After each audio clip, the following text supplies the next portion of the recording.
Ona thengia mabũrũri matiganĩte ma gĩtarũ kĩa Afrika ya irathĩro gũkorwo magĩkũria na njĩra nene mĩmera ta macani, kahũa na makorobia, thĩna mũnene ũkoretwo arĩ thoko ya magetha maya makĩria mabũrũri-inĩ ma Rũraya.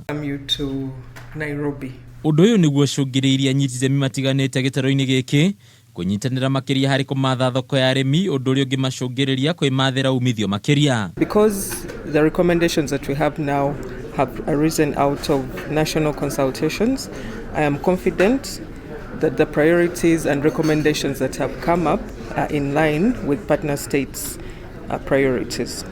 Kũringana na mũtabarĩri mũnene wa mũbango ũyũ ũrĩa wĩkaine ta Markup, Estelle Ariada, ũnyitanĩri wa mabũrũri maya harĩ kũgacĩrithia ikĩro cia maciaro nĩguo njĩra ya mwanya ya kũmatha thoko na thogora wa igũrũ harĩ maciaro ma arĩmi. Achieving the objectives of this workshop will not only enhance intra-EAC and international trade, but it will also go a long way towards ensuring that EAC citizens are protected from health hazards that can arise from consumption of unregulated food products. Ningĩ honge cia ũrĩmi kuma mabũrũri marĩa mombĩte ngwatanĩro ĩno nĩ ciũrĩtio kũgatha kamba gũtigĩrĩra indo iria irarĩmwo mĩgũnda-inĩ itinagarara mendekithia ma ikĩro cia kĩmabũrũri. In addition to the European Union and the Federal Republic of Germany, I want to express appreciation to the East African Community Secretariat and the governments of Burundi, Kenya, Rwanda, Tanzania and Uganda who have committed to facilitating this process through Markup.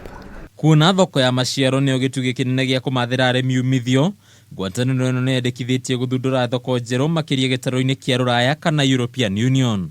Handũ-inĩ ha metha ya ũnjũria ya Kameme TV, rĩtwa rĩakwa nĩ Bataru wa Mwangi.